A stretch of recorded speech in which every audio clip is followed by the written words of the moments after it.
Good morning. We're going to talk about applying the Alexander technique to the use of the wrist and the lower arm, specifically in the dance frame, the closed dance frame in ballroom dancing.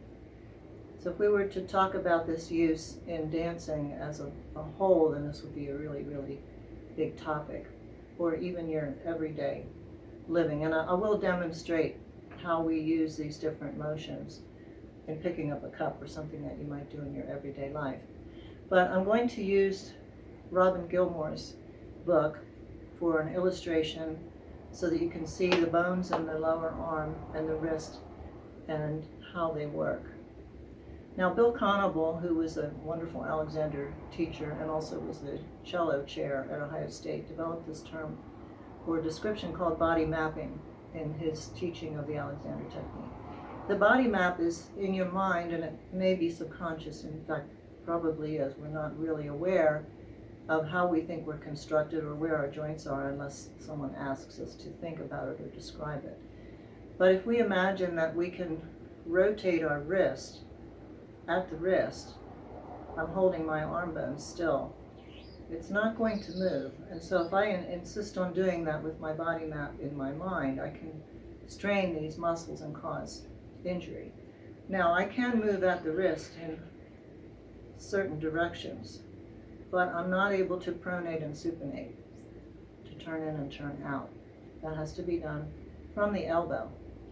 So it's important to understand that so that you get a more effective use here, and we're talking about ballroom dancing. But this would be true in any activity where if we didn't understand how we were moving. And if I'm talking to Rich, then we had some issues on your lesson when you were trying to feel that, and you actually were trying to move your wrist from here, and instead of getting the pronation and supination going, you were getting other movements in the wrist. So we'll look at the illustrations, and I'm going to read a little bit of her description because it's very important, and then we'll show how to use this in the dance position. I'm on page 46 of Robin's book, What Every Dancer Needs to Know About the Body, talking about the arms and the shoulders. And so then we're going to look right here at what makes up an elbow. Now you can see the large bone coming down from the top there. That's the humerus, and that's the articulation at the top, right at the shoulder, and then articulating with the two bones in the lower arm, the ulna and the radius. They'll be articulating with the humerus, and that's where you flex and extend your elbow and also rotate. So here we're going to read the other movement of the lower arm is rotation, which is formally pronation and supination. And the movement will be produced by the radius. That's on the thumb side of the arm. The radius crosses over the ulna to turn the hand over.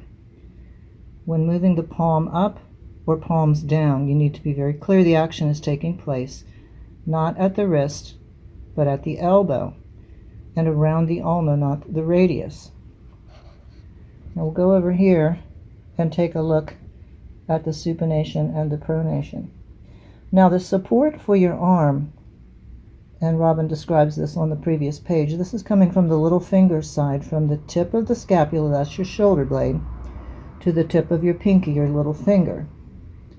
What would be the alternative? That would be thinking about the support for the arms coming from the top of the shoulder out to the thumb. Now again, we're looking at ballroom dancing in the frame. That's very important because if that's your image, then you're going to have the shoulder popping up. So it's very important that we're keeping the shoulder line nice and smooth. So you see the one bone at the top of the arm. Okay, that's your humerus, but then you see the two bones at the bottom, and you can see the bone that leads to the thumb side and the bone leading to the little finger side. And you can see in the rotation that the bones cross over. So that's very important to understand that in rotation. Now she has you stand up and compare, thinking of your thumb side initiating movement or the little finger. Now whether you can feel this or not, when we're dancing and we want to have an expression of giving or searching and ease, the little finger side leads upward. And I'll be demonstrating that, but let's just again look at this structure and understand where the elbow joint is, that there are two bones there, and that rotation in the lower arm is what rotates the wrist. So now we'll come back and I'll demonstrate this in a dance frame, and maybe in picking something up so you can see the difference. Now, in so many of our movements, whether they're daily movements or dancing movements, we use the flexion, extension, as well as rotation. So if I pick up this cup, then I've done both of those motions. I've flexed and I've done a rotation. My palm is facing inward towards me, not outward, not into that supination position. We're leading with the little finger. So there we're using both of those motions. So if I'm putting up my frame, let's talk about a right arm as the man here in foxtrot or in a waltz. I have flexion, and in the lower arm I have a little bit of rotation also. I want the little finger side towards my partner's back to hold her shoulder blade area. Now, if I'm thinking of my rotation, we're not understanding about it, and this is a common fault with the men, and it causes a lot of pain in the back of the lady's shoulder, these muscles here that cause the stiff neck. And all the gentlemen will do this when they first dance, is it's easier to use this motion to rotate inward or to pronate. And so their thumb will pinch the lady's back. So she will not feel held and she will not feel secure. In addition to that, there will be no indication for her upward curve. Now, if we're talking about competitive ballroom dancing, then we want the lady to have a bit of an extension in her back. In the social dance, that's not an important thing to do. We're more vertical. But we still want to conform to the shape of her shoulder blade. So there's going to be a slight supination or rotation from the little finger to accompany her back so that it feels comfortable back there. Now, it's still going to be a problem if I press my thumb against her, even in standing upright, because she does have those curves in her back and her shoulder blade. And if she tries to stand upright, that's going to make her feel that she wants to put her head forward because she's getting a lot of pressure there. And new students always have tension when they're learning. And advanced students, if they're not understanding these mechanisms as they go along, they will have a lot of tension too, because the use of the thumb automatically puts stress into the shoulder. So we want that for comfort, we want that for controlling our own shoulder, and we want comfort for the lady as well. It's very, very slight. But we're going to do more if we want something more from the girl. So we'll talk about that in a moment. Then we'll look at the other hand. So if we're dancing a very tight social dance, maybe a salsa, we might bring our hands in this way because we're coming close, or some dancers in Argentine tango will have a more inward rotated, more compact and intimate position, but the chest may be very close to the partner then. So we're talking about the more open and upright position. So even there, if we're going to do some open work where we're using ganchos and saccatas, then you're not going to want that lady so far in. You're going to open the space and you're going to stand more vertically. So we change our poise, even in Argentine tango, we change from very forward poise to a forward poise to straight. So there's variation there, and your hands need to reflect that. So we're going back to, let's say, a foxtrot or a waltz, and we're doing the more open top line. One way to think of it too is that my knuckles are pointed in the direction that I'm going to go in. So this is an open position in my hands. This is encouraging my lady to be up and open. It's not bringing her down and in.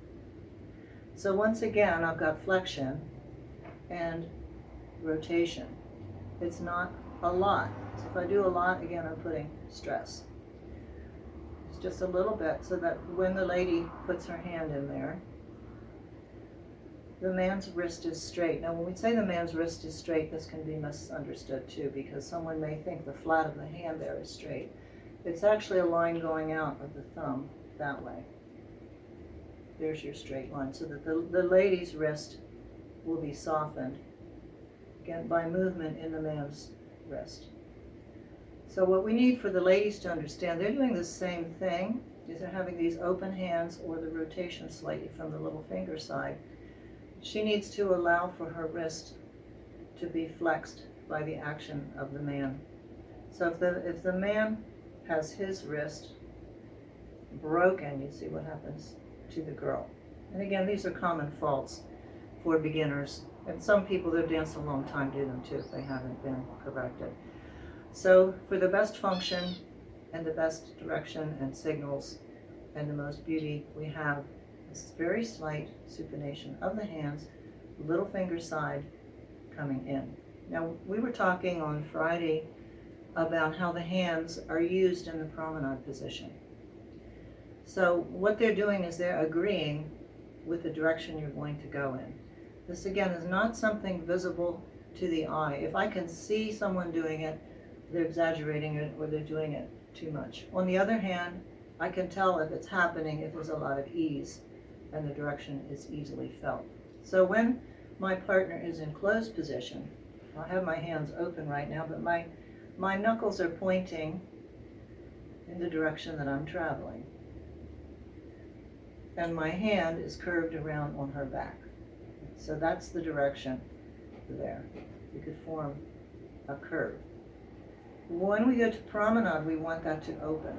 So if I exaggerate that, we'll change that shape slightly there. And we call this point and shoot, right? If I've got the wrist like this, and then I'll take it into that angle. Now there's a little bit of rotation, a tiny bit more rotation happening, and there's also this movement. That I can do from my wrist. So I'm combining the motion from the elbow with the motion of the wrist. So from closed to promenade. Now what am I doing as girl? I'm keeping my hand alive and flexible and listening to my partner so that he tells me to go to promenade, I'm agreeing with it. I'm not fighting it. Some of the girls have their wrists so locked up. If you try to direct them, they're fighting you. So the girl needs to be reactive and also understand this. So I'm giving my arms, I'm giving my hands to my partner as a lady, and when we move into promenade, I'm allowing my hands to reflect what I hope my partner is doing. Now, when I first talk about this with my men students, I'll almost immediately say, well, that feels really easy, and it really helps me with everything else. And of course, it's because everything's agreeing. So of course we use this in dance training, and a lot of the study comes from the Alexander technique, where we call these our Alexander directions. And what does that mean? All our extremities always have an intention, they have a direction. So the primary control, of course, is the head leading the spine upward in length. I can also feel as though out the base of my spine that there's a direction. And there are many times we need to feel that when we're moving backwards. Also out through my toes. If I'm reaching out through my toes, then my leg, of course, is going to follow with that too. So my legs have a direction. They have an intention. They're going somewhere. They're not just there. They're not just reacting with muscles. And the same thing with my hands. So this really doesn't matter what movement we're doing in dance. Your extremities are leading. So your head, your hands, your feet, and even from the tailbone. So let that sink in for a moment. So when all of your parts are beginning to agree about what you want to do and have a direction, another word for that is intention. What is your intention? Well, our intention is to move in a certain direction, which we extend. And if all of our parts have this movement, it can be very small, but it's different than being fixed and being stiff and just holding the frame. So we're not just holding the frame. We're holding our partner, we're embracing our partner, and we are signaling with our spine, with our head, all of the body movement, and the hands where we want to go. So it's important that as I'm moving along, and I'm speaking, of course, first of all to the men, because a lot of leading is guiding with the hands. But all these things are also appropriate for the partner. So although it's up to the man to initiate, when I agree and cooperate in going in these directions, I give back the same information to my partner, and in that way I'm participating. So if I'm, as a girl, I've got myself set and I'm stiff, I'm going to be very heavy. And when we talk about heavy, the first thing the ladies feel like, well, they have to lift their arms, because it must be that I'm leaning on my partner with my arms. A lot of this heaviness is because they're not lengthening the spine, or they're not taking their own body into the direction, helping their partner, or they're not agreeing with their hands, or taking that sense of the little finger rotation into the direction. This immediately makes us feel, if we're leading, that our partner is helping us and going along with us. So, big topic, but I want those main points to be understood, that the hands are always active. It's not always that visual as far as you see it happening, but you see the result of it. If you're trying to get the lady to make a bigger shape, then you supinate more. Okay, so forget promenade for a moment. If I'm just doing a shape, as I will ask for her legs to come towards me, or her hip to come towards me, so that her upper body will blossom away. My hands are just flat. That's not going to happen.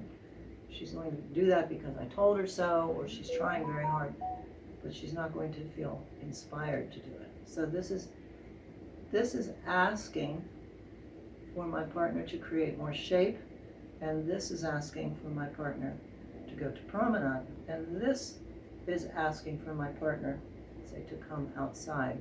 Partners, you can see the way I'm using this slight movement. Now this would be reflected what I'm doing with my hip and thigh and foot, so all my parts are agreeing.